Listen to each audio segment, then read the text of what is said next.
हरे राम राम राम हरे हरे, हरे कृष्ण कृष्ण कृष्ण हरे हरे.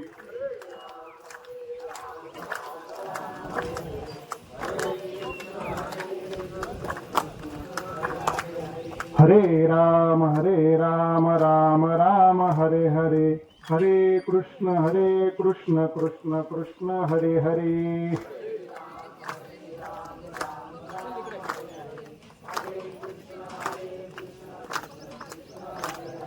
हरे राम राम राम हरे हरे, हरे कृष्ण कृष्ण कृष्ण हरे हरे.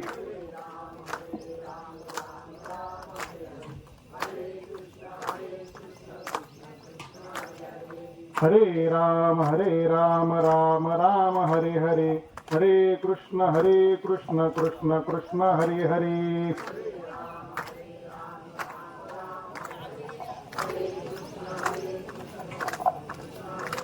पुंडलीक वरद हरि विठ्ठल श्री ज्ञानदेव तुकाराम, पंढरीनाथ भगवान की जय, माऊली ज्ञानेश्वर महाराज की जय, सब संतन की जय, अपने अपने माता पिता की जय, भारत माता की जय, गो माता की जय. बोलो रे भाई सब संतन की जय. गुरुर ब्रह्मा गुरुर्विष्णू गुरुर्देव महेश्वरः, गुरु साक्षात परब्रह्म, तस्मै श्री गुरुवे नमः. अखंड मंडलाकारं व्याप्तं येन चराचरं, तत्पदं दर्शितं येन तस्मै श्री गुरुवे नमः. कैलासराला शिवचंद्रमौळी, फणींद्रमाथा मुकुट जडाले, कारण्य सिंधू भव दुःखहारी, सुदवीन शंभो मज कोण तारी. आणि शरीर जात आगवे, हे नाशिवंत स्वभावे, म्हणून तुवा झुंजावे पंडू कुमारा. प्रस्तुत प्रवचन रूपी सेवा आपणा सर्वांना ज्ञात आहे की आज भागवत परिवारातील बाबा वैकुंठवासी बाळाजी बापूजी भागवत पाटील यांच्या 32वे पुण्यस्मरण आणि खऱ्या अर्थानं हा सोहळा एक 2-4 वर्षापूर्वी प्रवचन रूपी सेवा माझ्या वाट्याला आली होती. पुन्हा आली हे मी माझं भाग्य समजतो. पण महाराज तुमचं भाग्य का? तर भाग्यवंता घरी भजन पूजन, भाग्यवंताच्या घरीच ह्या गोष्टी घडत असतात. आज समाजामध्ये आपण जर पाहिलं तर बाबांचे चिरंजीव श्री दत्तात्रय बाळाजी भागवत पाटील मुलगा आहे, गंगा भागीरथी आनंदाबाई धोंडीभाऊ गाडगे मुलगी, लहू बाळाजी भागवत पाटील मुलगा, गंगा भागीरथी समिंद्राबाई विठ्ठल खोसे मुलगी, कैलासवासी अंकुश बाळाजी भागवत पाटील मुलगा, कैलासवासी चंद्रभागा सीताराम दाते मुलगी, गंगा भागीरथी सिंधुबाई रामचंद्र शिंदे मुलगी. आणि या फाट्याचं नावच सजन फाटा आहे. मी जेव्हा या ठिकाणी आलो त्यावेळेला भाऊ मंत्र उच्चार करत होते, मला वाटलं ब्राह्मणाचाच विधी चालू आहे अजून. म्हणजे या परिवारातील मोठा असणारा हा भागवत पाटील परिवार, अगदी आम्ही लहानपणापासून या परिवारामध्ये जेव्हा यायचो तेव्हा कुटुंब काय असावं आणि कुटुंबानं समाजासाठी काय योगदान द्यावं, कदाचित आम्हालाही चांगल्या गोष्टी शिकवणारं हे कुटुंब असेल. या कुटुंबात मालकरी नाही असा माणूस नाही. का बरं? पूर्वजांची जी पुण्याई आहे त्या पुण्याईच्या बळावरती मुंबईसारखं ठिकाण असेल, गावासारखं ठिकाण असेल, मुंबईत सुद्धा अगदी हे कुटुंब एकत्र राहतं की काय एका बिल्डिंग मध्ये राहत असतील, एका कुटुंबात राहत असतील. हे का घडतं महाराज? हे घडण्यामागे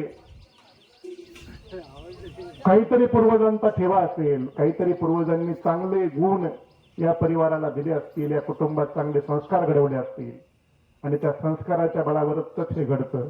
कारण आजच्या काळात आपण जर पाहिलं तर जिवंत बापालाही पाणी द्यायला मुलं तयार नाही. जिवंत आहे बाप अजून, त्याला पाणी द्यायचं म्हटलं ते म्हणजे हाताने उठून घे ना, मी देऊ का? जिवंत बापाला पाणी देत नाही, जिवंत आईला भाकर देत नाहीत. मृत्यूनंतरचे सोहळे करणं हा भाग दुरापास्त झाला, संपला कदाचित. दावा करायला सुद्धा लोक वर्गणी करतात. भाऊ 5 भाऊ जर असले तर वर्गणी करावी लागेल म्हणतात, खर्च करायला तस्करी अगदीला. कधी कधी दावा करायला सुद्धा सोयऱ्या धायऱ्यांकडून वर्गणी करून एखाद्या माणसाचा दावा करायची वेळ, असे दावे आपण केलेत, आपण पाहिलेत, तुम्ही सगळे पाहता. पण आज या कुटुंबाला धन्यवाद द्यावेत तेवढे थोडे आहे. 32 वर्ष, कदाचित माझं आयुष्य 39 वर्ष आहे, म्हणजे एवढे दिवस गेलेल्या पूर्वजांचा सोहळा करणं ही गोष्ट सोपी नाही, साधी नाही, सरळ नाही. का बरं? एवढे वर्ष अखंडितपणे एखाद्या गोष्टीची सेवा करत असताना, एखाद्या व्यक्तीची सेवा करत असताना मृत्यूनंतरचा सोहळा करणं गरजेचं आहे का? शास्त्रात याचा कुठं काही उल्लेख आहे का? कारण हा सोहळा केल्यानं परिवाराला काही पुण्य मिळणार आहे का? शास्त्र सांगतं हो, निश्चितपणे मिळणार आहे. का बरं? माणूस मेला म्हणजे सगळं संपलं असं माणसाला वाटतं. संपलं आता काय, मेलं म्हणजे गेलं, तसं नाही. मेलं म्हणजे गेलं असं होत नाही. आजकाल बरेच बाबा महाराज, काही ब्राह्मण पण सांगतात काका, का मेलेल्या माणसाचा फोटो घरात ठेवू नका. मेलेल्या माणसाचा फोटो घरात ठेवल्यानं त्यांची काही इच्छा तृप्त राहिली असेल तर ती आपल्याला लागते. मृत्यूनंतर काही घरात बरेच कुटुंबांनी आता नवीन पद्धती आली. कोणी मंदिर बांधायचं ठेवत नाही, बांधलेलं मंदिर डायरेक्ट तोडून टाकतायत, समुद्रात नेऊन सोडतायत, पाण्यात नेऊन टाकतायत. हे सगळं करत असताना या कुटुंबाचा जर विचार केला तर हा आलेख चढताय. 32 वर्षानंतर ही सोहळा करतायत म्हणजे पूर्वजांची आठवण यांनी ठेवली. 32 वर्षानंतर कार्यक्रम करणं म्हणजे सोपं नाही राहिलं महाराज. एकीकडं जिवंत बापाला न सांभाळणाराही समाज आहे आणि एकीकडं 32 वर्षानंतर पूर्वजांचा विधी करणाराही समाज आहे. 2 प्रकार समाजामध्ये पूर्वापार काळापासून चालत आले, इथे आहेत आणि यानंतरही राहणार आहेत. आजच आहेत असं नाही, पुढे पण असंच राहणार आहे. 2 बाजू, जसं नाण्याला 2 बाजू आहेत, तशा माणसाच्या विचारालाही 2 बाजू आहेत. म्हणून कोणती बाजू योग्य आणि कोणती अयोग्य? बापाचा 32 चक्करचा नळा चालतो आणि त्याचा फोटो चालत नाही, हे योग्य आहे का? मग त्याची जमिनी देऊन टाक ना कोणाला, त्याचीच आहे ना, मग त्या जमिनीत त्याचं लक्ष राहत नसेल का? जो सांगतोय तो तसं वागतोय का? ज्यानं आपल्याला करायला सांगितलंय त्यानं तसं केलंय का? त्याच्या घरात जर तो मूर्ती पूजेला मानत असेल, त्याच्या घरात जर तो प्रतिमा पूजन करत असेल आणि तो आपल्याला सांगत असेल की तुम्ही तुमच्या बापाची प्रतिमा टाकून द्या, तुम्ही तुमच्या बापाची मूर्ती नदीत नेऊन सोडा, हे योग्य आहे का? आपण आधी अनादी काळापासून एक दृष्टांत देऊया आणि आपण पुढे जाऊया. दृष्टांत नव्हे, तो सिद्धांत आहे. तुम्ही जर कधी आग्र्याला फिरायला गेलात, बरीच तीर्थयात्रा करणारी मंडळी आहेत आणि फिरता फिरता जेव्हा आग्र्याचा ताजमहल आपण पाहतो, 7वं आश्चर्य आहे जगातलं महाराज. जगातली जी आश्चर्य आहे त्यातलं 7वं आश्चर्य आहे ताजमहल. तो ताजमहल बांधला कोणी? शहाजहान नावाचा राजा होता, औरंगजेबाचा बाप होता. औरंगजेबाचा बाप शहाजहान त्यानं तो ताजमहल बांधला. कुणासाठी बांधला? त्याची मुमताज नावाची पत्नी होती, तिच्या आठवणी प्रित्यर्थ बांधलेला काय आहे? ताजमहल आहे. आणि तो 7 आश्चर्यापैकी, जगातल्या 7 आश्चर्यापैकी एक आहे. मला ते सांगायचे ते महत्वाचं आहे की तो जो शहाजहान होता ना महाराज, त्या शहाजहानला म्हणजे बापाला नंतरच्या काळामध्ये स्वतः मुलगा औरंगजेब याने तुरुंगात टाकलं होतं. ज्यानं शहाजहाननं ताजमहल बांधला, त्या ताजमहल बांधणाऱ्या शहाजहानला, एवढ्या मोठ्या राजाला, त्याचा मुलगा औरंगजेबानं तुरुंगात टाकलं. का तर सत्तेची लालसा, ही सत्ता माझ्या ताब्यात असावी. त्याच्या मोठ्या भावाचा खून केला, बापाला तुरुंगात टाकलं आणि मग राजगादीवर बसला कोण? औरंगजेब बादशाह. ऐकताय तुम्ही सगळे म्हणून सांगतो. जेव्हा तो राजगादीवर बसला तेव्हा बाप तुरुंगात आहे, भावाचा खून केलाय आणि त्या मृत्यूशय्येवर, त्या गादीवर तो बसलाय. आपण आता विचार करूया, तो जो औरंगजेब बादशाह आहे, ज्याचा बापानं आग्र्याचा ताजमहल बांधला शहाजहाननं, तो शहाजहान कुठे आहे? जेलमध्ये आहे, तुरुंगात आहे, त्याच्या बंदिवासात आहे. आणि तो त्याच्या सेवे करायला म्हणतोय, अरे मला तहान लागली, पाणी मिळेल का? जो ताजमहल पाहिल्यावर आजही आपले डोळे दिसतात, किंवा तशी वास्तू अजून भारतात बांधली गेली नाही, अशी वास्तू बांधणारा शहाजहान पाणी मागतोय सेवेकऱ्याला. तो सेवेकरी म्हणतोय अजून पाणी द्यायची वेळ झाली नाही. राजानं सांगितलं तरच पाणी मिळेल. राजा कोण आहे? त्याचा मुलगा आहे. म्हणतो अरे पाणी नाही. नाही म्हटले पाणी नाही, थोडं खायला काहीतरी मिळेल का? एक भाकर, थोडी रोटी, थोडा तुकडा काहीतरी द्या रे, भूक लागली रे मला. तो शहाजहान मागतोय मला खायला मिळेल का? म्हणतात नाही, अजून तुमच्या जेवणाची वेळ झाली नाही, जेव्हा राजाचा आदेश येईल तेव्हा जेवण मिळेल. त्यावेळेला त्या शहाजहाननं आपल्या मुलाला एक पत्र लिहिलं. तुम्ही जर कधी, सगळे मोबाईलचं युग आहे, तुम्ही जर मोबाईलवरती जाऊन पाहिलं शहाजहान आणि औरंगजेब, तर आपल्या लक्षात येईल काय झालंय. अबे पीटर, अरे मुला, तू कैसा हुआ मुसलमानी, तू कसा आपल्या धर्मात जन्माला आला, अपने जिंदा बाप को न पिलाता तू पाणी. अबे पीटर, तू कैसा हुआ मुसलमानी, अपने जिंदा बाप को न पिलाता तू पाणी. अरे ज्या देशावरती, ज्या साम्राज्यावरती आपण 150 वर्ष राज्य केलं, तर हिंदू धर्मियांकडे दादा के परदादा को भी, दादाचा परदादा आहे, बापाचा बाप आहे, त्यांचा बाप नाही, जे नातवंड आज करतायत. दादा के परदादा को भी खाना बरसो बाद खिलाते हैं. हिंदू धर्म आपली संस्कृती ते शिकवते. म्हणून ही हिंदू धर्म संस्कृती जर जपायची असेल, कोण सांगते? मुसलमान बाप मुसलमान पोराला सांगतोय की अरे पोरा, ज्या हिंदूंवरती आपण अनेक वर्ष राज्य केलं, मी केलं, तूही करतोय, हिंदू धर्म संस्कृती एकदा शिक, त्यांच्याकडे एकदा बघ. मेलेल्या बापालाही आपण काय करतो? नंतर वरती पाठवतो. कधी ते पितृपक्षामध्ये आपण कावळ्याच्या रूपाने बापाला बोलावतो. ही आपली संस्कृती आहे, हा आपला विचार आहे आणि हा आपला धर्म आहे. हा धर्म, ही संस्कृती आणि हा विचार जर टिकवायचा असेल तर आपल्याला आपल्या माणसांसारखं वागावं लागेल. जशी आपली माणसं वागतात, जसे आपले पूर्वज वागत गेले, तसं जर आपण वागलो तरच या जन्मात येऊन सार्थक आहे. नाहीतर वाईट करायला सगळे चपले, आपलं चांगलं करायला कुणी नाही. आपलं वाईट करायची वेळ असू द्या, सगळे एका वेळेस तयार असतील.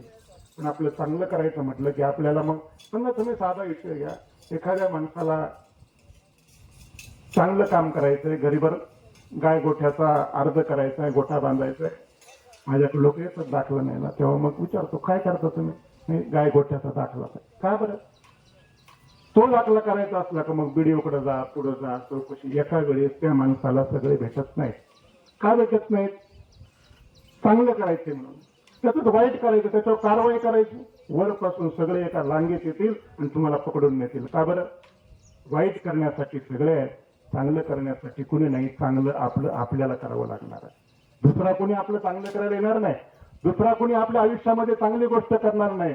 वाईट करण्यासाठी सगळे असतील, चांगलं मात्र माझं मला करायचंय. म्हणून माझं मला जे करायचंय ते आहे नामस्मरण, ते आहे नामचिंतन. मला जे सोबत घेऊन जाता येणार आहे त्या गोष्टीचं नाव आहे. आयुष्यामध्ये तुम्ही किती रुपये कमावले, आयुष्यामध्ये तुम्ही किती कोटीचा बंगला बांधला, आयुष्यामध्ये तुम्ही किती कोटीच्या गाडीमधनं फिरता, किती कोटीचा बंगला बांधला, किती कोटीचं सोनं तुमच्याकडे आहे, याच्यावरून तुमच्या जीवनाचा आलेख ठरत नाही दादा. तुम्ही आयुष्यामध्ये येऊन काय कमावलं, जे सोबत घेऊन जाता येईल ते कमवा. अमेरिकेमध्ये डॉलर चालतो, भारतामध्ये रुपया चालतो, एका देशामध्ये पाऊंड चालतो. प्रत्येक देशाचं चलन वेगळं आहे.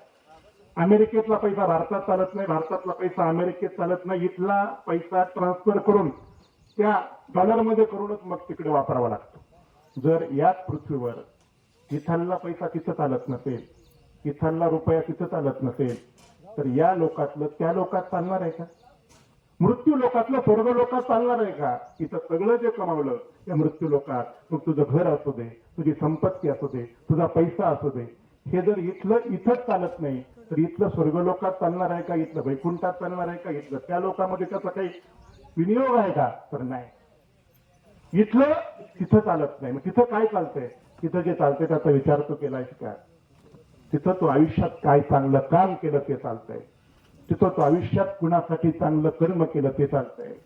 तो दुसऱ्यासाठी किती जगला ते चालतंय. स्वतःसाठी सगळे जगतायत, दुसऱ्यासाठी जगला तो खरा जगला. आयुष्यामध्ये जगणं हे प्रत्येक आहे. जन्माला आल्यापासून मृत्यूपर्यंत, मातेच्या उदरापासून, मातेच्या उदरापासून आईच्या पोटामध्ये जेव्हा आपण पहिला श्वास घेतला, आणि मातीच्या उदरात जेव्हा आपण शेवटचा श्वास घेणार आहोत, ते मधला जो काळ आहे त्याचं नाव आहे आयुष्य.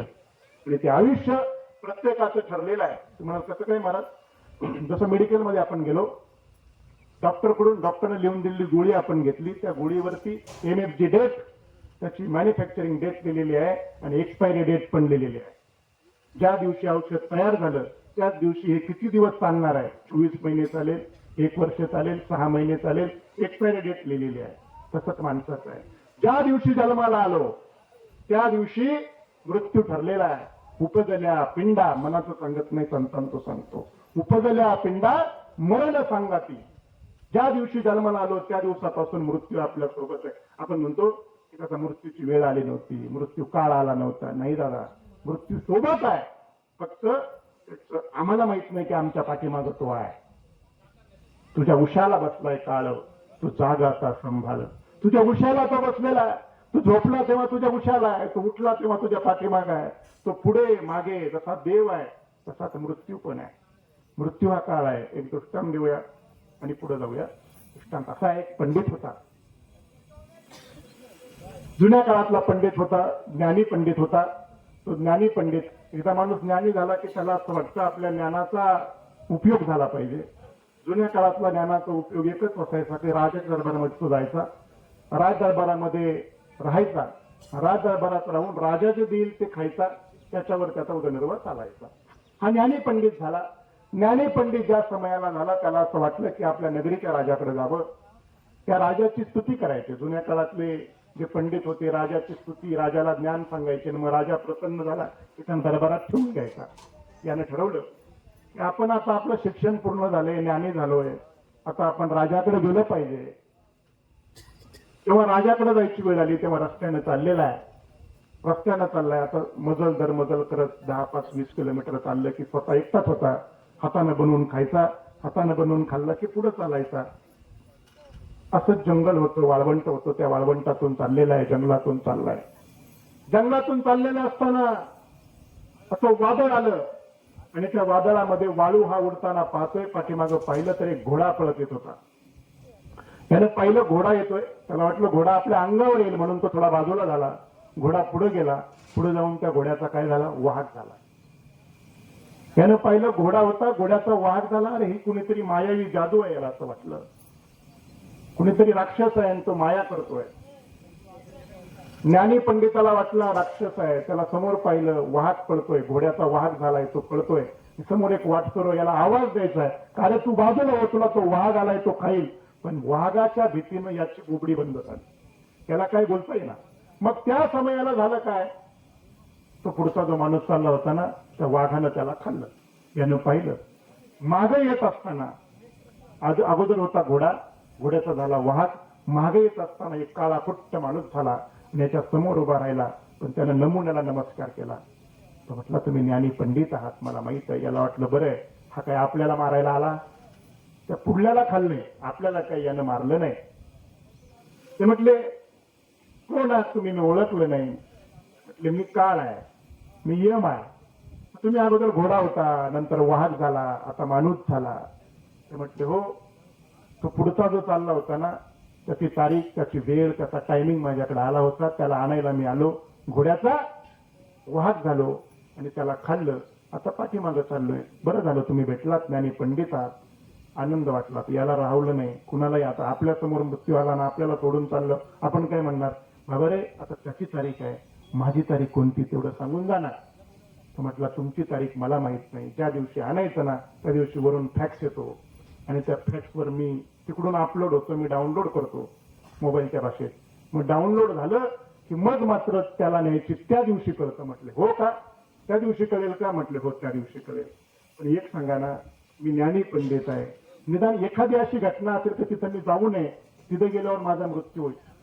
ते म्हटले, तर तुम्ही ज्ञानी आहात, तुम्ही विचारलंच आहे, तर म्हणून सांगतो, पाण्यापासून सावध राहा. ते म्हटले, ठीक आहे, पाणी चांगलं आहे, पाण्यापासून सावध राहा. म्हटले, पाण्यापासून तुम्हाला धोका आहे. म्हटले, पाण्यापासून धोका आहे.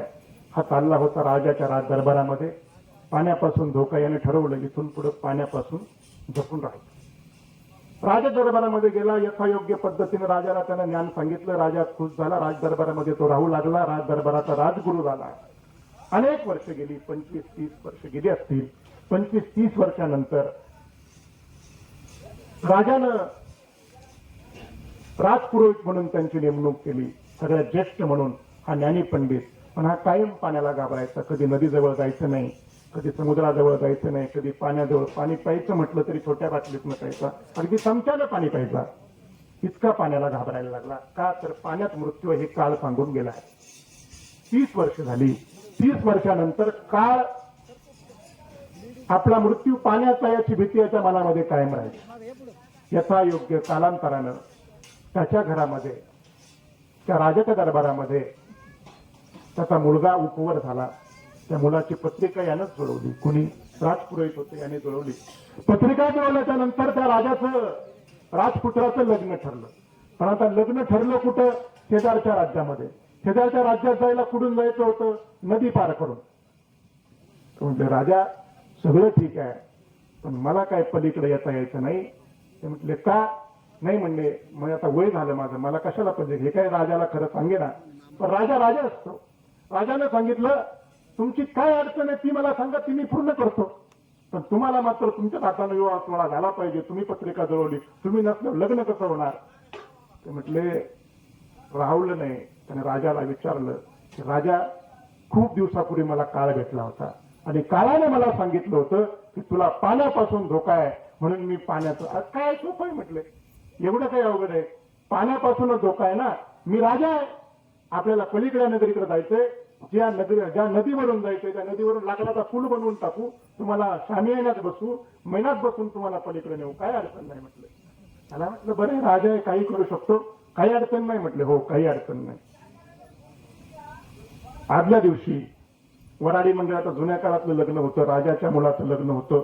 सगळी वराडी मंडळी 4 दिवस आधी निघाली, पलीकडल्या राज्यात पोहोचली. यांच्यासाठी 4 शिपाई ठेवले.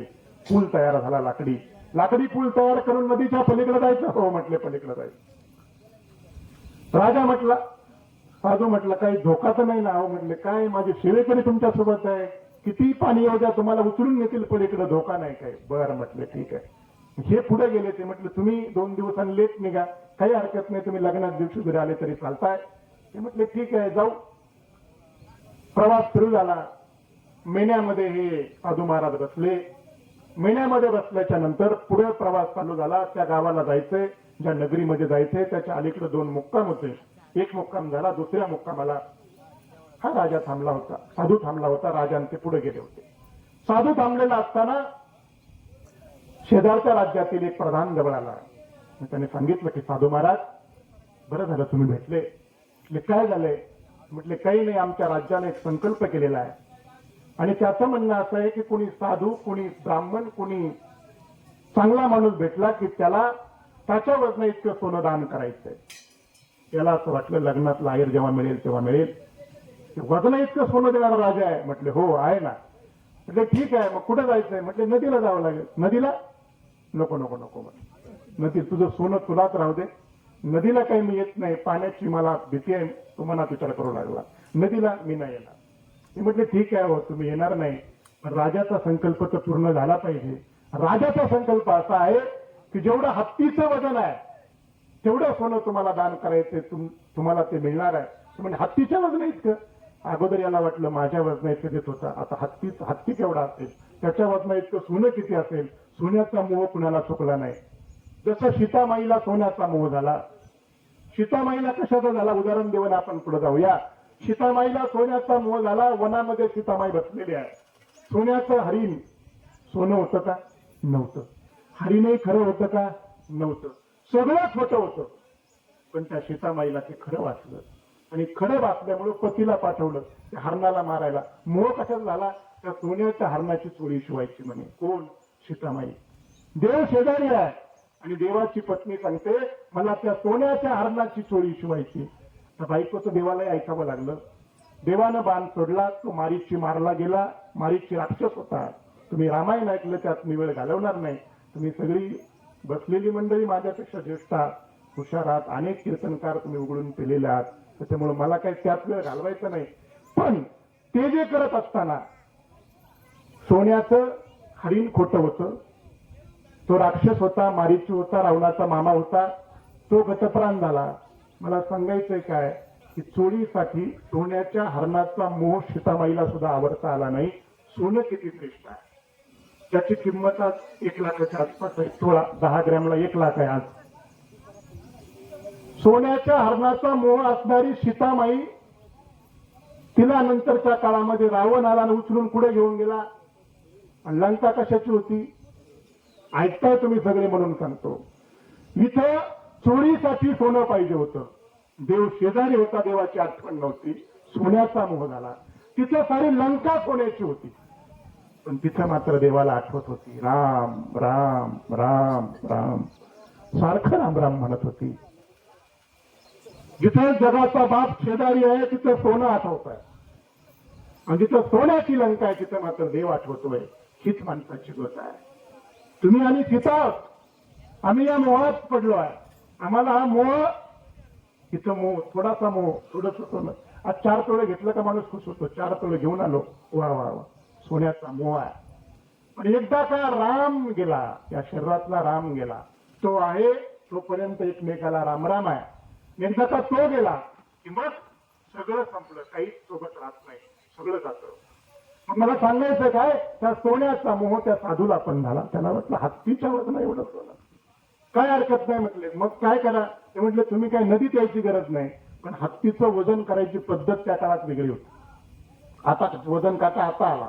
म्हणजे हत्तीच्या वजना इतकं द्यायचं ना, म्हटले हो, पण हत्तीचं वजन करण्यासाठी मात्र तुम्हाला नदीवर यावं लागेल. ते म्हटले का बरं, ते म्हटले हत्तीचं वजन कसं करणार. तशी त्या काळातली पद्धत अशी होती, हत्ती नावेत घालायचा, ती नाव समुद्रामध्ये नाही, पाण्यात न्यायची, नदीत न्यायची, आणि ज्या काठापर्यंत नाव बुडेल तेवढं हत्तीचं वजन.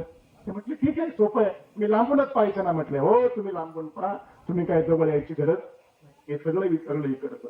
राजाच्या मुलाचं लग्न का, तर तो मोह तयार झाला सोन्याचा. या राजानं त्याला बरोबर नेलं, आणि बरोबर नेत असताना त्याने पाहिलं हत्ती नावेत घातला. नावेत घातलेला हत्ती त्याच्या 5 फूटपर्यंत येतोय, तो पाहिला. हे बारीक ध्यान देऊन होतं, किती सोनं आपल्याला येणार आहे. त्यानं पाहिलं जेवढं हत्तीचं वजन आहे तेवढी नाव खाली गेली, त्याला रेषा केली, खून केली. त्या खुनेप्रमाणे सोनं भरलं गेलं. सोनं भरलं, यानं सोनं पाहिलं, ते डोळे चांदीचे झाले, पांढरे झाले साधूचे. त्यानं जेव्हा पाहिलं तेव्हा याला असं वाटलं की बापरे, एवढं सोनं घेऊन आता जायचं कसं, हा प्रश्न साधूला तयार झाला. ते म्हटले ठीक आहे, सगळं मिळालंय, आता सगळं झालं. म्हटले मग काय राहिलं, फक्त एक संकल्प सोडायचा. राजे महाराजांच्या हातून तुमच्या हातावरती ते पाणी घेतील, ते तुमच्यावरती हातात संकल्प सोडतील, आणि त्यांचं कार्य सिद्धीत जाईल. त्याला वाटलं परत समुद्रात नदीत जायचं का. ते म्हटले नाही नाही, आमचे 50 जणांचं कड आहे तुम्हाला. आपण नाही का पंढरपूरच्या वारीत चालल्यानंतर साईडला स्वयंसेवक उभे राहतात, दोर लावला जातो, कड टाकलं जातं, जाळी धरली जाते, तशी जाळी धरली जाईल. म्हटलं याला वाटलं तर एवढं सोनं आहे, एवढं सोनं सोडून जाण्यापेक्षा फक्त जाळी धरून सेवेकरी बरोबर आहे, आपल्याला फक्त त्यांचा संकल्प सिद्धीत जाण्यासाठी आलेच्या हातातलं पाणी घ्यायचं आणि खाली सोडायचं. त्याला वाटलं ठीक आहे. ते म्हटलं तुम्हाला काही धोका नाही, आमचे सगळे सवंगडी, आमचे सगळे सेवेकरी सोबत राहतील. 50 जणांनी कडं तयार केलं, जाळी धरली. राजा आणि हा साधू दोघं सोबत आहे. राजानं हात हातात धरला आणि हा वरून पाणी टाकतोय, हा वरून पाणी टाकतोय. नदीवरती आले, दोघच आहेत. एक राजा आहे आणि दुसरा साधू आहे. साधूने डोळे मिटले, संकल्प सोडला, आणि संकल्प सोडल्या सरशी समोर काळ उभा राहिला. तो काळ म्हणजे राजा होता. अरे बापरे, याने तर पहिला हा काळ येऊन खाली पाणी आहे. यानेच सांगितलं होतं की तुम्हाला काळात पाण्याची भीती आहे. ते म्हटलं अहो तुम्ही कसं काय, तुम्ही तर राजा होतात. ते म्हटले हो, जेव्हा मी भेटलो तेव्हा घोडा होतो, नंतर वाघ होतो, नंतर काळ होतो, आता काळच आहे. मग तुम्ही राजाचा काळ होऊ शकत नाही का. हो म्हटले, राजाचा काळ होऊ शकतो ना. जो घोडा होऊ शकतो, वाघ होऊ शकतो, तो राजा होऊ शकत नाही का. ते म्हटले हो, राजा होऊ शकतो. मी कोणत्या रूपाने येईल, कोणत्या वेशात येईल, कोणत्या प्रकाराने येईल हे मला माहित नाही. आजची तारीख तुमची म्हटले, तुम्ही पाण्याजवळ आहात, तुमची वेळ संपली, चला आता. सांगण्याचा भावार्थ आहे की काळ आमच्या सोबत आहे, काळ आमच्या बरोबर आहे. फक्त तो कोणत्या रूपानं, कोणत्या वेशानं, कोणत्या प्रकाराने येणार आहे हे आम्हाला माहित नाही. जन्माला आल्यापासून मृत्यूपर्यंत काळ नावाचं चक्र आमच्या सोबत आहे. उपजे ते नाते नातीले पुनरुपी दिसे हे घटिका यंत्र दैसे परिभ्रमे का. जसं हे चक्र फिरतंय तसंच आहे. जसं हे चक्र फिरतंय ना तसंच काळ नावाचं चक्र सुद्धा फिरत आहे. आणि हे काळ नावाचं चक्र आपण माणूस म्हणून खाली आहात. काळ नावाचं चक्र वरती फिरतंय. खाली कुंभार वरी चाक फिरे. माणसाला फक्त खालचा कुंभार माहित आहे. जो खाली गाडगे तयार करतो चाक फिरतो आपण ते फिरवतो तो कुंभार माहित आहे. पण एक कुंभार वरती बसलाय त्यानं तुमची आमची सगळ्यांची मडकी बनवली. हे ती मडकी या जगामध्ये आहे. खाली आहे माणूस खाली आहे आणि तो कुंभार त्याचं चाक मारतो वरती फिरताय. आणि ते जे वरती फिरतंय ना ते सगळ्यांना पाहत आहे. आपण किती चांगलं केलं आपण किती वाईट केलं. आपण कुणाला वाईट बोललो कुणाचं विधबऱ्या बांधासाठी भांडणं आहे. कुणाची ज्या एका आईच्या उदरात जन्माला आली त्यांची भांडणं संपत्तीसाठी महाराज. बरेच दावे मी असे पाहिले अलीकडच्या काळात एवढ्या 2 वर्षात वाढले महाराज ते की ज्यानं जन्म दिला ना त्याचंच नाव टाकलं जात नाही त्याच्या दाव्यात. अरे त्यानंच जन्म दिलता याला. 4 भाऊ आहे सख्खे भाऊ आहे 3 भाऊ तिघांचं नाव आणि एकाचं नाव नाही. कसं वाटतं जन्म तर त्यानंच दिला तरी नाव टाकलं जात नाही का. तर आमच्यात असणारा संपत्तीचा वाद आहे. संपत्तीमुळे भेद आहे संपत्तीमुळे. पण ही संपत्ती सोबत येणार आहे का. त्याच्यासाठी आम्ही वाद करतोय त्यांच्या बरोबर आहे का. नाही दादा आमच्या सोबत जे आहे ते मगाशी मी सांगत होतो. आणि शरीर जात आघवे हे नाशिवंत स्वभाव आहे म्हणून तो झुंजावे पंडुकुमारा.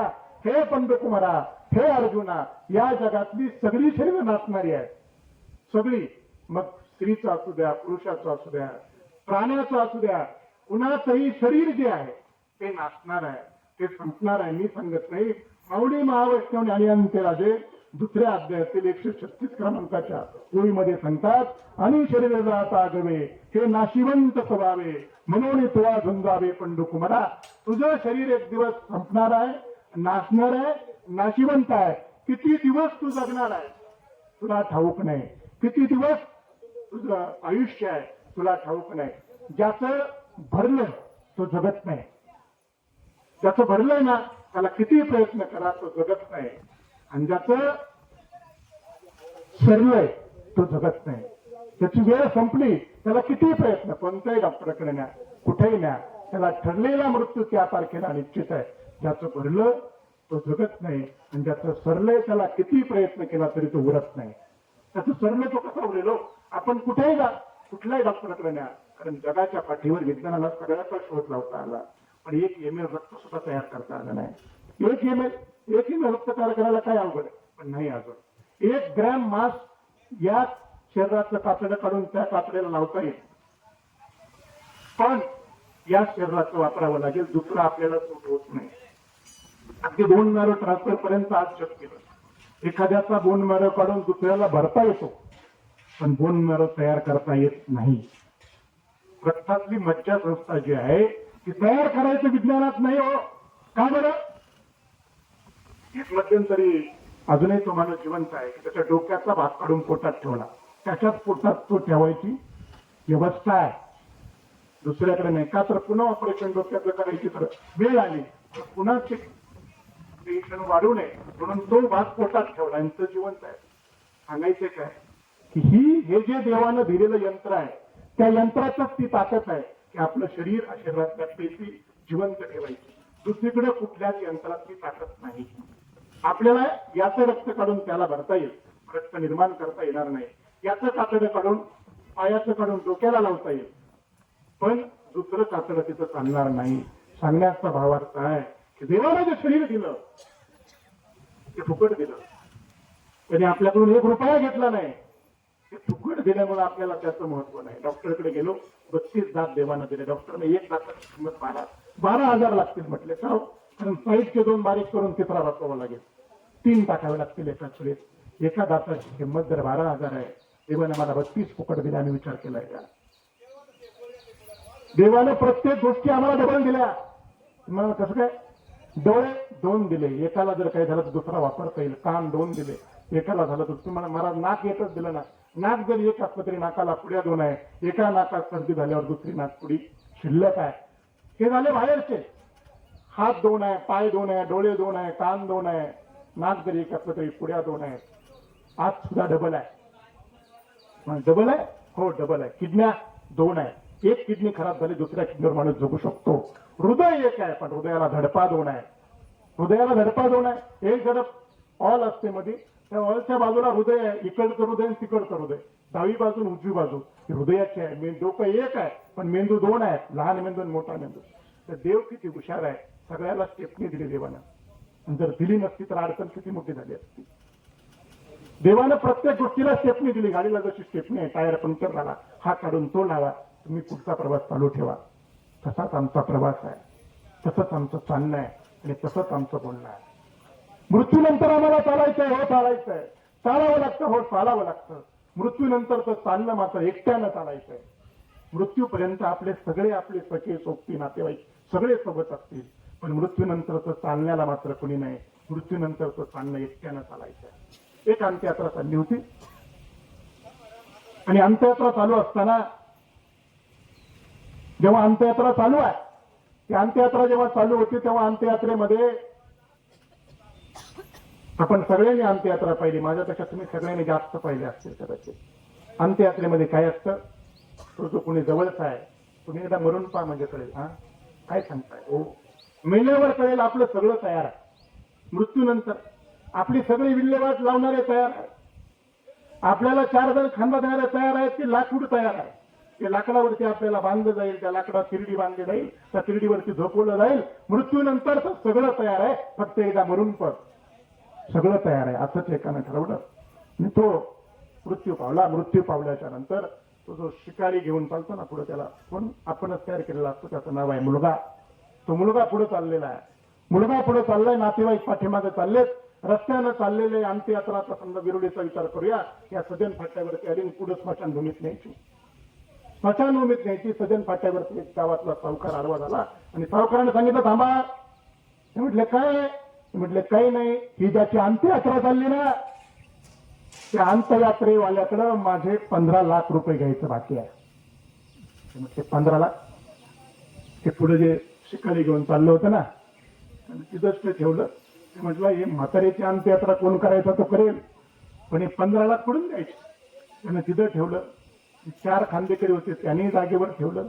एक एक एक एक जण पळू लागला. तो म्हटलं जोपर्यंत 15 लाख येत नाही तोपर्यंत ही अंत्ययात्रा पुढे नेता येणार नाही. तास झाला, अर्धा तास झाला. त्या गावामध्ये महिला काही अंत्यविधीला जात नव्हत्या, म्हणून त्याची मुलगी ती घरी होती. 1 तास झाला. म्हटले माझ्या बापाची अंत्ययात्रा घेऊन गेलेले 1 तास झाला, कोणीच घरी येईना, काय भानगड म्हणून तिने निरोप पाठवला. निरोप पाठवला. म्हटलं गावातल्या फाट्यावरती चौकावरती तुझ्या बापाची अंत्ययात्रा ठेवली. म्हटलं तिला काही पुढे नेलं जात नाही. ती पळत आली. काय झालं म्हटले, तो सावकार आडवा झाला. सावकाराने सांगितलं की माझे यांच्याकडे 15 लाख रुपये, तो जो कोणी देईल त्यालाच अंत्ययात्रा पुढे नेता येईल, नाही तर मग ही अंत्ययात्रा पुढे नेता येत नाही. तिने हातात बांगड्या होत्या त्या काढल्या, गळ्यातलं मंगळसूत्र काढलं, कानातलं काढलं, हातातलं काढलं, त्याच्या हातात ठेवलं. म्हणले दादा मला माहित आहे तुमचे 15 लाख एवढ्यानं पूर्ण होणार नाहीत, पण एक करा, आयुष्यभर तुमची मोलमजुरी करून राहील, पण माझ्या बापाची अंत्ययात्रा मला करू द्या, मग तुमचे 15 लाख मी फेडेल. ती मुलगी होती, तो बाप होता. जो अंत्ययात्रेत असताना बाप आहे तो उठून उभा राहिला. मी सांगत होतो ऐका. तो म्हटला मला 20 लाख रुपये माझे यांच्याकडे शिल्लक आहे. कुणाकडं? सावकाराकडं. पण मला द्यायचेच कुणाला? जो माझा खरा वारीस आहे त्याला. माझा खरा वारीस दिदी तू आहे, ताई तू आहे. हे 20 लाख तुझे आहे. मी सांगत होतो एकदा मरून पहा, तुमच्या नंतर तुमचं कोण आहे तुम्हाला कळेल. त्यानं मरून पाहिलं, त्यानं अंत्ययात्रा काढून पाहिली. ती मुलगी होती ना, तीच पळत आली. ती म्हटली माझा बाप आहे आणि त्याची अंत्ययात्रा झाली पाहिजे. तिचं नाव आहे मुलगी आणि तिचं नाव आहे आई. तुम्ही ऐकताय म्हणून सांगतो, आई आई असते, मुलगी मुलगी असते आणि बाप बाप असतो. हे 3 जोपर्यंत पात्र जगात आहेत तोपर्यंत हे जग आहे. एकदा काही पात्र संपली की जगात काही शिल्लक राहणार नाही. कलियुगाचं आयुष्य किती आहे? मी नेहमी सांगतो 4,32,000 वर्ष. झाले किती? 5,000 वर्ष. अजून कली खूप शिल्लक आहे. कली खूप बाकी आहे. आपण जे पाहतोय ते कलीची सुरुवात आहे, प्रारंभच आहे. अजून फक्त 5,000 वर्ष झाले. कलियुगाची बरेच आयुष्य बाकी आहे. म्हणून ते कलियुग जोपर्यंत आहे तोपर्यंत या सगळ्या गोष्टी घडणार आहेत. ज्या ज्या शास्त्राने सांगितल्या त्या सगळं घडणार आहे. फक्त आपण पाहिजे 2025 सालाचा विचार करूया. खूप मागे नाही जायचं आपल्याला, खूप पुराणात जाऊन उपयोग नाही. 25 सालात काय काय झालं महाराज? 25 सालामध्ये सगळं घडलं. घात झाले, अपघात झाले. ज्याला सुरक्षित समजलं जायचं तो विमान प्रवास, त्याचाही अपघात झाला. तर जे विमान दिल्लीवरून गुजरातला येईपर्यंत चांगलं होतं, 1 तासात असं काय बिघडलं? 1 तासात विमान असा आहे की त्याचा चेक करायची 1 तास 45 मिनिटं वेळ लागतो. विमान लँडिंग जिथं झालं तिथं 45 मिनिटं तिथले सगळे इंजिनियर येऊन पाहतात ते विमान उडण्यास योग्य आहे का. ते विमान दिल्लीहून गुजरातला येईपर्यंत चांगलं होतं, अहमदाबादला येईपर्यंत. तिथून 45 मिनिटांनंतर असं काय घडलं बिघडलं की ते विमान उडलं 1 मिनिटातच खाली आलं. त्याचा मृत्यू ठरलेला आहे, त्याचा काळ ठरलेला आहे. त्याच्या हातामध्ये लाखो रुपयाचं सोनं असेल, त्याच्या हातामध्ये रोलेक्स घड्याळ असेल, त्याच्याकडे लँड क्रुझर गाडी असेल. जो कुणी श्रीमंत होता विमानात बसायला पैसा लागला, म्हणजे होते ते श्रीमंतच होते. इतके श्रीमंत असणारे सगळं झालं. पण आमची भगवद्गीता वाचली, हे शास्त्र आहे. सांगण्याचा भावार्थ आहे महाराज की सगळं संपलं. रोलेक्स घड्याळ संपलं, भारीतली गाडी संपली, सोनं संपलं, सगळं झालं. पण कागदाची असणारी भगवद्गीता वाचते, याच्या पाठीमागे परमार्थाची ताकद आहे. आणि ती परमार्थाची ताकद या कुटुंबात आहे. म्हणून या कुटुंबात आजही आनंद आहे. मग कसं काय महाराज? आमच्या कुटुंबात आनंद नाही का? हो, आमच्याही कुटुंबात आनंद आहे. पण आमचा आनंद वेगळा आहे, यांचा आनंद वेगळा आहे. त्याचा आनंद तो ह्याच्यात मोजता येत नाही. आमच्या कुटुंबातला आनंद, हो आपल्याही कुटुंबात आनंद आहे. पण आमच्यातला असणारा आनंद भौतिक आहे, यांच्याकडे असणारा आनंद आध्यात्मिक आहे. आपल्याकडेही सुख आहे, आपल्याकडेही आनंद आहे, आपल्याकडेही फरक आहे. पण आपल्या कुटुंबात 4 जण माळकरी असतील तर 6 जण बिगर माळकरी आहेत. हा दोष आहे. का बरं? या कुटुंबाची ताकद मोठी काय? तुमची राजकीय, तुमची आर्थिक ताकद नाही सांगत मी, आध्यात्मिक ताकद सांगतो. आध्यात्मिक ताकद मोठी काय? या कुटुंबात प्रत्येक जण माळकरी आहे. ही आनंदाची गोष्ट. तरुण मुलांनी माळ घालणं सोपी गोष्ट राहिली का? आज तरुण मुलांना जर संस्कार केले नाही तर आपली पिढी संपणार आहे. ज्या मुलाला आपण जन्म दिला ना, तो मुलगाच आपल्या समोर गेलेला आपल्याला पाहावं लागेल. का? तर व्यसन नावाची गोष्ट इतकी पराधीन झालाय माणूस व्यसनानं, अगदी अधीन झालाय त्याच्या. आज आपल्या पारनेर तालुक्याचा विचार जर आपण केला ना तर हजारो कोटी रुपये बुडालेत आपल्या तालुक्याचे. का? मोहाला बळी पडून. मोहच आहे ना, याचं व्याज जास्त आहे, याची टक्केवारी जास्त आहे, याच्याकडून पैसे जास्त मिळणार आहे. 1 लाखाचे 12,000 जर महिन्यात देणारी कंपनी असेल तर ती कंपनी कधीतरी आपले रिटर्न परत करणार आहे का? आपण जमा करताना विचार करत नाही, आपण पैसे देताना विचार करत नाही. आपण पैसे गेले का मग म्हणतो अहो आमचे होते ना आमच्याकडे एवढे. नाही रे भेटणार दादा. का?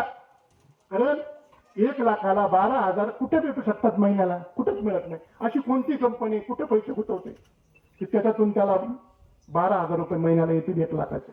ते आपल्याला कुठून देत असेल? ते देतच नाही, ते फक्त फसवत आहे. आणि हे फसवणं आधी अनादी काळापासून चालू आहे, आजचं नाही. हे आजच फसवत नाही, आपण फसवतोय, आपण दुसऱ्याला फसवतोय. का? जगण्यासाठी फसवणं चालू आहे, जगण्यासाठीच फसवणं चालू आहे. जगायचं म्हणून फसवतोय ना. का बरं? आपल्याला आता आजच्या काळामध्ये आपण जर पाहिलं तर मुलाचं लग्न करायचं, प्रत्येक बाप टेन्शन मध्ये. त्याचा मुलगा लग्नाला आलाय ना महाराज, तो टेन्शन मध्ये. का बरं? त्याला असं वाटतं की माझ्या मुलाचं लग्न झालं पाहिजे, चांगलं स्थळ मिळालं पाहिजे. टेन्शन आहे बापाला. जुना काळ असा होता, मुलीच्या बापाला असायचं, आणि आज टेन्शन मुलाच्या बापाला आहे. काळ बदलला. का बरं? 30 वर्षानं काळ बदलत असतो, प्रत्येक 30 वर्षानं. शास्त्र सांगतं प्रत्येक 30 वर्षानं. माझं वय 39 आहे. 30 वर्षापूर्वीचा काळ आठवा, तेव्हा साधे फोन पण नव्हते, लँडलाईन फोन पण नव्हता. आज या मोबाईलमध्ये जग इतकं जवळ आलंय की परदेशात असणारा माणूस त्या मोबाईलमध्ये सेकंदामध्ये पाहता येतोय. इतका प्रवास सुखाचा झाला विमानाने या देशातून त्या देशात एका दिवसामध्ये जाता येते. तुम्ही पहिले मुंबईला जायचे तर लोक रडायचे महाराज. मुंबईला चाललाय, त्याला सोडायला जायचं, फाट्याला बसवायला जायचं, मुंबई गाडीत सगळं घर जमा व्हायचं. त्या तुमचं कोणतं गणपती चौफुल्यावर होत असेल, पाणी द्यायचे घरात, रडायचे का तर मुंबईला गेलेला माणूस परत कधी याची गॅरंटी नाही, भीती असायची. आता दिवसातून 2 वेळा मुंबईला जाऊन येतोय. इतकं जग जवळ आलं तरी माणूस म्हणतोय वेळ नाही. जग जवळ आलंय ना, वेळ नाही. 8-8 दिवस निरोध जात नव्हता तर एका क्षणामध्ये जातोय तरी माणूस म्हणतोय वेळ नाही. तुझ्याकडे घड्याळ रॉलेक्सचं असेल, तुझ्याकडे घड्याळ टाटेंचं असेल, तुझ्याकडे घड्याळ साधं दसरथचं असेल, पण त्यातली वेळ मात्र ठरलेली आहे. त्याच्या घड्याळात 9 वाजले, मग रोलेक्सच्या घड्याळात 9च वाजणार आहेत. वेगळे वाजणार आहेत. तुझी गाडी रेंज रोवर असेल, तुझी गाडी लँड क्रुझर असेल, तुझी साधी ओमनी असेल, तुझी साधी मारुती 800 असेल, किंवा मोटारसायकल असेल, किंवा तू पायी चालला असेल, प्रवास तोच आहे. रस्ता बदलणार आहे का?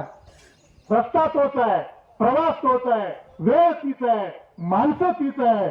बदललंय फक्त काय महाराज? बदलले माणसाचे विचार, बदलले माणसाचं एकमेकाबद्दलचं प्रेम, बदलले माणसाचा असणारा स्वतःच्या मनातला अभिमान. त्याला असं वाटतं की माझ्यासारख्या जगात कुणी नाही. हा भ्रम आहे. मैं अहम था, हे मेरा वहम था. मीच मोठा आहे हा माझा भ्रम आहे. मला असं वाटतं की माझ्यासारखा मोठा कुणी नाही, भ्रम आहे. तुला तुझ्यापेक्षा श्रीमंत जगात खूप आहे. तुला असं वाटतंय की तू श्रीमंत आहे. तुला मेल्यानंतर नाशिवंत देह जाणार सकळ आयुष्य खातो काळ सावधान. क्षणाक्षणाला तुझा काळवरती बसलाय आणि तो काळ नावाचं चक्रवर्ती फिरतंय आणि ते तुझी वाट पाहते. तुझा टाइम कधी आहे, तुझी वेळ कधी आहे, तुझी तारीख कधी आहे, तुझा समय कधी आहे. आणि म्हणून आमची वेळ, आमचा समय, आमची तारीख यायचा सावध होय. तुझ्या उशाला बसलाय काळ, तू जाग आता संभाळ. तू जागा हो. तुझ्या उशाला काळ बसलेला आहे, टपलेला आहे. आणि शरीर जाता गवे नाशिवंत स्वभावे, म्हणून तू आज झुंजावे पंडुकुमारा.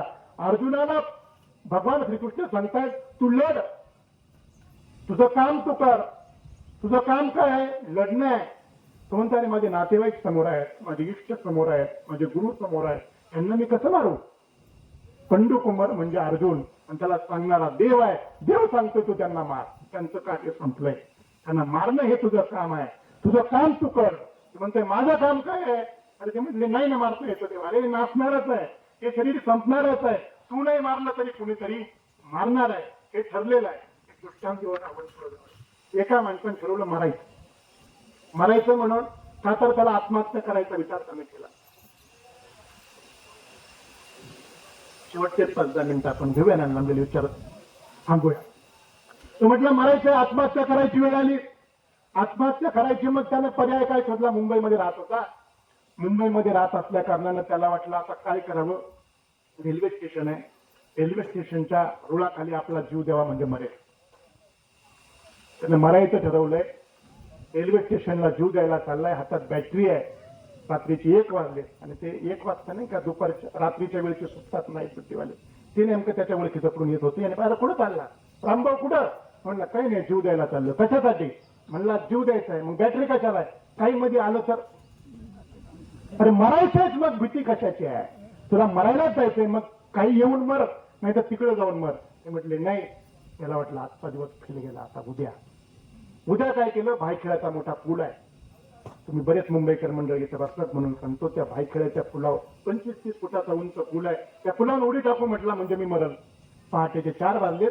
पुलावर गेला. जेव्हा पुलावर गेला, उडी टाकायची वेळ आली. उडी टाकली, ती उडी नेमकं भाजीवाल्याच्या भाजीत पडली. हे जगलं आणि ते मेलं. ज्याचं भरलं तो जगत नाही, आणि ज्याचं उरलंय तो मरत नाही.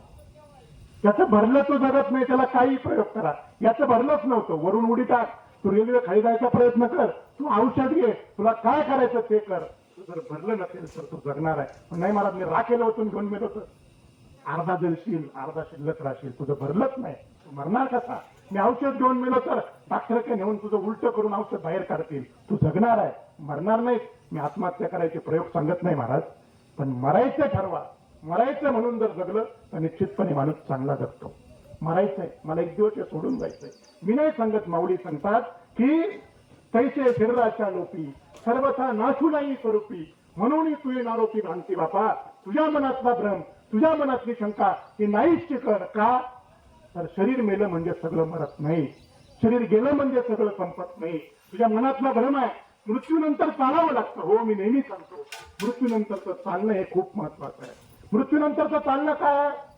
मृत्यूनंतरचं चालणं आपला दशक्रिया विधी, मृत्यूनंतरचं चालणं आपलं साबडणं, मृत्यूनंतरचं चालणं आपलं वर्ष श्राद्ध, मृत्यूनंतरचं चालणं 12 महिने जे जेव घालतात ना, तो एक माणूस बुडून जावई म्हणा, नातेवाईक म्हणा, कोणाला तरी बोलवतात आणि त्याला 12 महिने एक महिना जेव घातलं जातं, तर तिथेही शॉर्टकट आणलाय जगाने.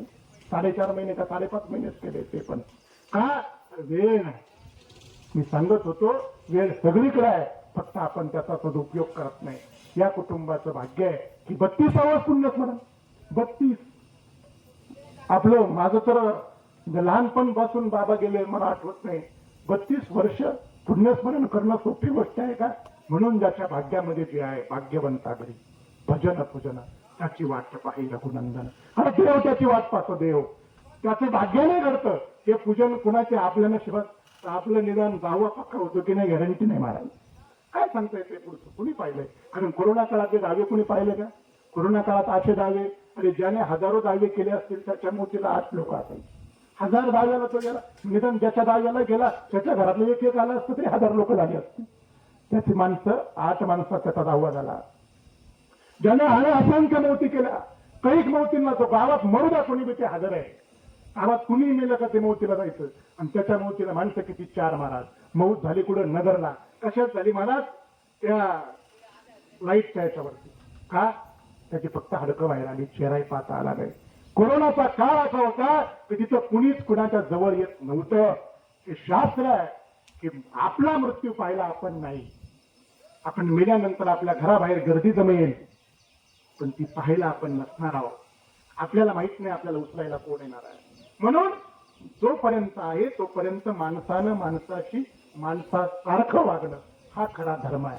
माणसानं माणसाशी वेगळं काहीच सांगणार नाही. मी खूप अध्यात्मात खूप जुनं सांगणार नाही तुम्हाला.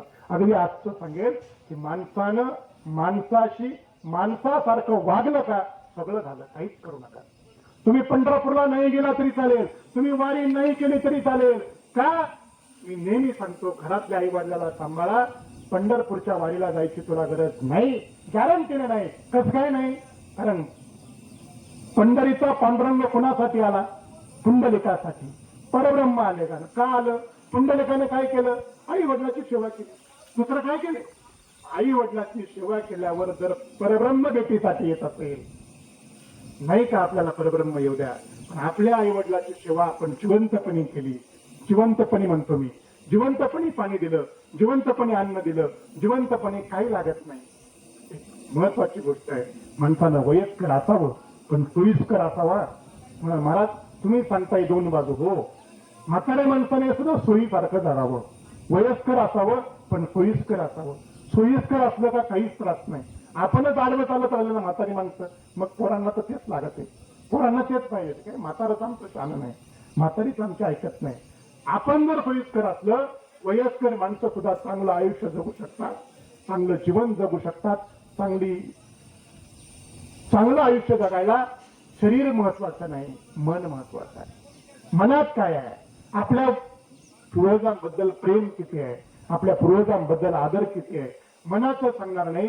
ज्ञानेश्वरी मधली हरिपाठ आहे आणि हरिपाठामध्ये माऊली सांगतात. काय सांगतात? ज्ञानदेव सांगे झाला हरिपाठ, पूर्वजा वैकुंठ मार्ग सोपा. पूर्वजांचा वैकुंठ मार्ग सोपा करायचा असेल, पूर्वजांचा चालणं सोपं करायचं असेल तर आपल्या घरात हरिपाठ झाला पाहिजे. आपल्या ज्ञानदेव, मी मनाचं सांगत नाही, माऊली सांगतात. ज्ञानदेव सांगे झाला हरिपाठ, पूर्वजा वैकुंठ मार्ग सोपा. पूर्वजांचं चालणं सोपं करायचं असेल, आपल्या वडीलधाऱ्यांचं मृत्यूनंतरचं चालणं सुखाचं करायचं असेल तर हरिपाठ झाला पाहिजे. हरिपाठ जर घरात झाला, त्या परिवाराचं भाग्य आहे की हरिपाठ या घरामध्ये होतो. या घरामध्ये अगदी कधी यांचे स्टेटस पाहिलं यांच्या मुंबईकरांचं, तर यांच्या घरात हरिपाठ चालू आहे. त्याच्या घरात हरिपाठ झाला, त्याचा पूर्वजाचा वैकुंठ मार्ग सुखाचा झाला. मी सांगत नाही, माऊली सांगतात. आणि माऊलींनी जे सांगितलं तेच आपण जीवनामध्ये अनुकरणे केलं. आणि शरीर जाता गवे नाशिवंत स्वभावे, म्हणून तुला झुंजावे पंडुकुमारा. अरे पंडुकुमारा, अरे अर्जुना, हे मरणार आहे, हे सगळं आपल्याला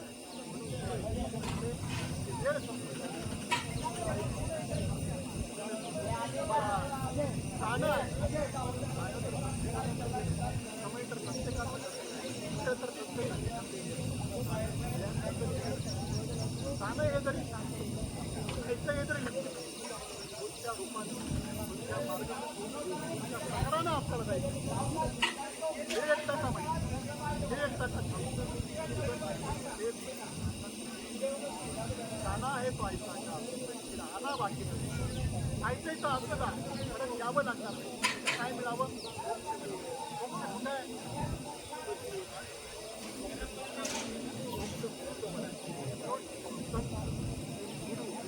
देव जोपर्यंत आमच्या जीवनामध्ये आहे तोपर्यंत हे सुखाचे दिवस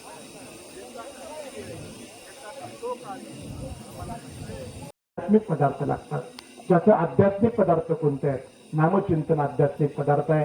जीवनामध्ये काय सोबत यायचंय ते बरोबर घ्या. जीवनामध्ये जे सोबत यायचंय त्याचं नाव आहे नामचिंतन. आज जगामध्ये सगळ्यात वाईट दोन गोष्टी घडतायत, गोहत्या आणि स्त्रीभ्रूण हत्या. या दोन गोष्टी आहेत म्हणून अकाली पाऊस येतोय, अकाली मृत्यू येतोय, अकाली वाईट गोष्टी घडतायत. भागवतामधला महाभारतातलं एक दृष्टांत देईल आणि आपली प्रवचन सेवा थांबवेल. महाभारतातला दृष्टांत असा आहे की पितामह भीष्म आणि दुर्योधन सगळी सभा भरलेली आहे, सभेमध्ये सगळे बसलेले आहेत आणि पांडवांना 12 वर्षाचा वनवास आणि 1 वर्षाचा अज्ञातवास होता. 12 वर्ष वनवास आला आणि 1 वर्षाचा अज्ञातवास निश्चित आहे कुणाचा? पांडवांचा. पण त्या पाहत अशी होती, जर त्या अज्ञातवासात कौरवांनी यांना जर ओळखलं तर पुन्हा रिपीट होतं, पुन्हा 12 वर्ष वनवास आणि 1 वर्षाचा अज्ञातवास. जो अज्ञातवास चालू होता दुर्योधनानं सगळे प्रयोग करून झाले, ते काय पांडव त्यांना सापडत नव्हते. पांडव सापडत नाही म्हणून त्यांनी सभा बोलावली. कुणी? दुर्योधनानं. कौरवांची सभा आहे आणि कौरवांच्या सभेमध्ये सगळे बसलेले आहेत, पितामह भीष्म बसलेले आहेत, सगळे ज्ञानी दुर्योधन, द्रोणाचार्य, कृपाचार्य सगळे बसलेले असताना सभेमध्ये खोटं बोलू नये हे शास्त्र आहे. मिटिंग बसली, सभा बसली, न्यायदेवता पंडित बसले. त्या काळापासून आलेलं शास्त्र आहे की सभेत खोटं बोलायचं नसतं. जुनी लोक पहा, गावाच्या चावडीवरती किंवा विचारावरती टिकलेल्या विचाराचे काम असते. जे ठरलं ते ठरलं, त्यात बदल नाही. का? तर सभेत ठरलंय, मिटिंग मध्ये ठरलंय. सभा ही कुणाची होती? कौरवांची सभा. कौरवांच्या सभेत बसलेले कोण आहेत? पितामह भीष्म आहे, सगळे पंडित आहेत, सगळे ज्ञानी आहेत. यानं सांगितलं. इथं बसलेल्यापैकी कोण म्हणते? दुर्योधन. जर कुणाला पांडव कुठे आहे हे माहीत असेल तर ते याच ठिकाणी सांगा. जर सांगितलं नाही तर ज्याला माहित आहे त्याला दोष लागेल, त्याला पाप लागेल. कोण सांगतोय? तू सांगतोय. त्यानं पाप केले आयुष्यभर, तो सांगतोय दोष लागेल. का? तर त्याला खरं काढायचं होतं ना. कुणाकडून? भीष्माचार्यांकडून. भीष्माचार्य हुशार आहे. भीष्माचार्य विचार करतात की सभेत खोटं बोलणं पाप आहे. याला माहित आहे, मला माहित आहे पांडव कुठे आहे, पण याला जर पत्ता सांगितला तर त्यांचा ओळखलं आणि पुन्हा 12 वर्ष त्यांना त्रास निश्चित आहे. त्याने उत्तर दिलं. कुणी? भीष्माचार्यांनी. ते म्हटले, हो राजा, तुला शंका आहे ना? मला माहित आहे. हो मला माहित आहे पांडव कुठे आहे. त्यांचा पत्ताही मी सांगतो. हो म्हटले सांगतो, पण त्या गावाचं नाव मात्र मी सांगणार नाही, ते तुला शोधावं लागेल. ठीक आहे म्हटलं, सांग.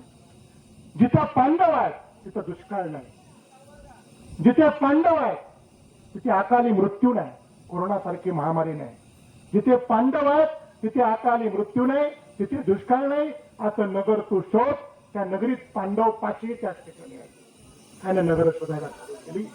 मला सांगायचंय काय की आम्हाला दुष्काळ नकोय, आम्हाला अकाली मृत्यू नकोय, आम्हाला वाईट गोष्टी नकोय. मग पांडवासारखं जगावं लागेल. पांडव कसे लागले? पाप त्यांनी केलं नाही, पुण्यच केलं. आणि पुण्य करायचं. आज जगामध्ये काय घडतंय? पाप घडतंय. मी सांगत होतो गोहत्या आणि स्त्रीभ्रूण हत्या या दोन गोष्टी गर्भातच त्या कलीला जर मारलं जात असेल तर त्यासारखं पाप जगात दुसरं कोणी नाही. का बरं? कारण गर्भामध्ये ती लहान आहे, तिला माहीतच नाही. ती जी गर्भातली कळी आहे ती बोलते. तिचं बोलणं एकदा सांगतो आणि माझी लांबलेली प्रवचन सेवा संपवतो.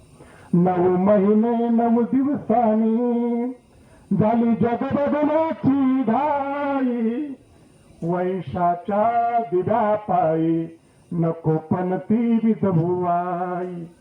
वैशाच्या दिव्यापायी नको पण ती विधवाई. उद्या तुझ्या गर्भाची चाचणी होणार ग, मुलगी आहे म्हणून सारे नाक मुरडणार ग. मुलगी आहे म्हणून सारे नाक मुरडणार ग. माझ्या चिमुकल्या कानांना तुझी कुजबुज ऐकू येई, माझ्या चिमुकल्या कानांना तुझी कुजबुज ऐकू येई. वैशाच्या दिव्या पायी नको पण ती विझवाई. ती लहान गर्भात असणारी कळी तिच्या आईला सांगते की आई 9 महिने 9 दिवसांनी झाली जग बघण्याची घाई. आई तुझे जग पाहिलं ना ते मलाही पाहायचंय. 9 महिने 9 दिवसांनी झाली जग बघण्याची घाई, पण तू वंशाचा दिवा यावा म्हणून ही पंक्ती कशाला विजवते. वंशाच्या दिव्या पायी नको पण ती विझवाई. उद्या तुझ्या गर्भाची, उद्या मला माहित आहे उद्या तुला डॉक्टरकडे नेतील, तुझ्या गर्भाची चाचणी करतील आणि चाचणी केल्यावर कळणार आहे की मी आहे. मग तू काय करशील. उद्या तुझ्या गर्भाची चाचणी होणार ग, मुलगी आहे म्हणून सारे नाक मुरडणार ग. पहिली मुलगी होती, दुसरी मुलगी होती, आताही मुलगीच आहे, सगळे नाक मुरडतील. माझ्या चिमुकल्या कानांना, माझे कान लहान आहेत पण तुझी कुजबूज ऐकू येईल. वंशाच्या दिव्या पायी नको पण ती विझवाई. वंशाच्या दिव्या पायी नको पण ती विझवाई. ही शरीरं नाचणारी आहेत, नाशिवंत आहेत, सगळे जाणार आहेत. मी सांगत नाही, माझ्या मनाचं सांगत नाही, तर माऊली महावैष्णव ज्ञानी यांचे राजे अनुभाराय सांगतात. आणि शरीराचा सागवे हे नाशिवंत स्वभावे म्हणून हे तुवा झुंजावे पंडुकुमारा. हे पंडुकुमारा म्हणजे अर्जुना, हे सगळं नाचणार आहे, हे सगळं नाशिवंत जग आहे. आणि म्हणून तू फक्त तुझे प्रयत्न कर. बोलण्या चौकामध्ये माझ्याकडून जर काही चूक झाली असेल तर तुमच्यातलाच एक बालक म्हणून मला, तुम्ही सगळे ज्ञानी मंडळी आहात, आध्यात्मिक क्षेत्रातले विचारवंत मंडळी आहात. या ठिकाणी या परिवाराचे 32वे पुण्यस्मरण वैकुंठवासी हरिभक्त परायण बाळाजी बापूजी भागवत पाटील यांच्या 32व्या पुण्यस्मरणानिमित्त आपण सर्वजण या ठिकाणी जमलो. त्यांचा मुलगा श्री दत्तात्रय बाळाजी भागवत पाटील, गंगा भागीरथी आनंदीबाई धोंडीभाऊ गाडगे, लहू बाळाजी भागवत पाटील मुलगा, समिंद्राबाई विठ्ठल खोसे मुलगी, अंकुश कैलासवासी अंकुश बाळाजी भागवत पाटील मुलगा, ते आज जगात नाहीत. मला वाटतं 2 दिवसांनी त्यांचाही पुण्यस्मरण सोहळा या ठिकाणी आहे. कैलासवासी चंद्रभागा सीताराम दाते हे 2 जीव नाहीत. आणि गंगा भागीरथी शिंदूबाई रामचंद्र शिंदे, शिंदे दाते भागवत गाडगे आणि खोसे असा हा असणारा भागवत पाटील या बाबांचा परिवार. आता किती मोठा आहे त्याचा हिशोब सगळ्यांना माहीत आहे की सगळे हे भागवत पाटील कुटुंब, त्या भागवत पाटील कुटुंबातील हे बाबा आणि ज्यांच्या पुण्याईनं आज सगळे सुखात आनंदात ऐश्वर्यात आहेत, त्या बाबांच्या चरणी ही माझी लांबलेली प्रवचन रूपी सेवा याच ठिकाणी मी समर्पित करतो आणि या ठिकाणी थांबतो. पुंडलिक वरदारी विठ्ठल श्री ज्ञानदेव तुकाराम पंढरीनाथ भगवान की जय. माऊली ज्ञानेश्वर महाराज की जय. सब संतन की जय. अपनी अपनी माता पिता की जय. भारत माता की जय. गो माता की जय. पिंपळेश्वर भगवान की जय.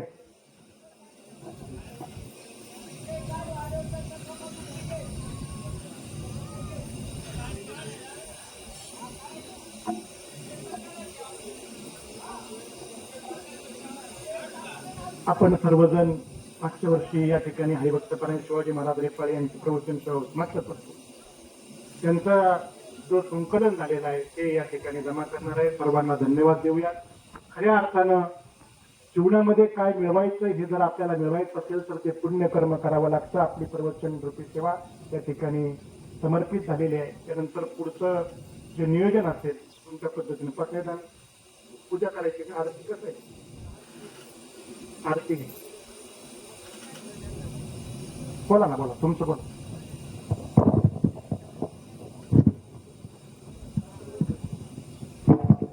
आता आज आमच्या दादांच्या 32व्या पूर्ण पुण्यस्मरणात आपण या ठिकाणी जमलेलो आहोत.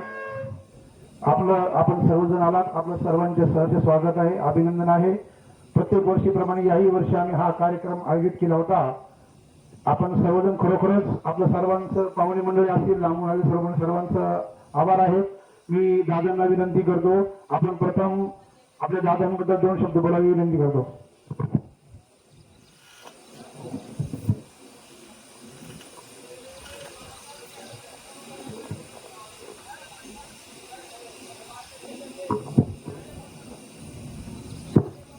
रामकृष्ण हरी. वैकुंठवासी बाळाजी बापूजी भागवत यांच्या 32व्या पुण्यस्मरणाच्या निमित्ताने उपस्थित प्रवचनकार हरिभक्तपरायण दत्तात्रय महाराज बोरुडे यांनी अतिशय सुश्राव्य आणि सखोल असं मानवी जीवनाच्या आधारावर प्रवचन रूपी सेवा या ठिकाणी केलेली आहे. भागवत परिवाराच्या वतीनं महाराजांचा आभार मानतो, ऋण व्यक्त करतो. भरलं तो जगत नाही आणि उरलं तो मरत नाही. जे लिहिले संचिती ते न चुके कल्पांती या विषयाला धरून माणसाला आपल्या जीवनामध्ये खऱ्या अर्थाने कशाची गरज आहे, काय केलं पाहिजे, काय नाही केलं पाहिजे, हे अतिशय अल्प अवधीमध्ये महाराजांनी आपल्या हृदयापर्यंत पोहोचवलेले आहे. आपणा सर्वांची ज्ञानदानामधून महाराजांनी कानामनाची तृप्ती या ठिकाणी केलेली आहे. जे ज्ञानदान महाराजांनी दिलेलं आहे ते आपल्या बरोबर घेऊन जा. निश्चितपणे आपल्या आयुष्यामध्ये त्याचा उपयोग आपल्याला झाल्याशिवाय राहणार नाही. म्हणून भागवत परिवाराच्या वतीनं पुन्हा एकदा महाराजांचं ऋण व्यक्त करतो, आभार मानतो. वैकुंठवासी बाळाजी बापूजी भागवत खऱ्या अर्थाने आपल्या सर्वांना ज्ञात आहेत की ज्यांनी त्यांच्या आयुष्यामध्ये जे कार्य केलं आणि खरोखर निस्पृह अशी सेवा त्यांनी उभ्या आयुष्यामध्ये केली. नुसत्या परिवाराचीच नाही तर गावाचीही सेवा केली आणि जे गावाचं ग्रामदैवत श्री पिंपळेश्वर भगवंताचं या ठिकाणी मंदिर आहे त्या भगवंताची अखंडितपणे सेवा या बाबांनी केली. आणि नुसती सेवा केली नाही तर गेल्यानंतर जाते समिती सेवा पुढल्या पिढीच्या सुखरूपपणे हातामध्ये दिली. आणि ते आजही ते अगदी उभं राहून पाहतात की या भगवान पिंपळेश्वराची सेवा हा परिवार असेल, हे गाव असेल, करतंय की नाही करतंय हे पाहतात. आणि म्हणूनच त्यांचं हे जे पुण्य आहे, म्हणूनच 32वं पुण्यस्मरण घडतंय. सोपी गोष्ट नाही. कोणी साधू महाराज असतील, कोणी मोठे महापुरुष असतील, त्यांचं सुद्धा पुण्यस्मरण एवढ्या मोठ्या कालावधीमध्ये होत नाही. परंतु बाबांचं पुण्यस्मरण घडतंय. त्याचं कारण बाबांनी केलेलं आयुष्यामध्ये पुण्य हे या कुटुंबाला सुद्धा फलद्रूप झालेलं आहे, गावाला सुद्धा फलद्रूप झालेले आहे. आणि आमच्या सारख्यांना जे या ठिकाणी उभं राहण्याची किंवा पिंपळेश्वराची सेवा करण्याची संधी मिळाली ती बाबा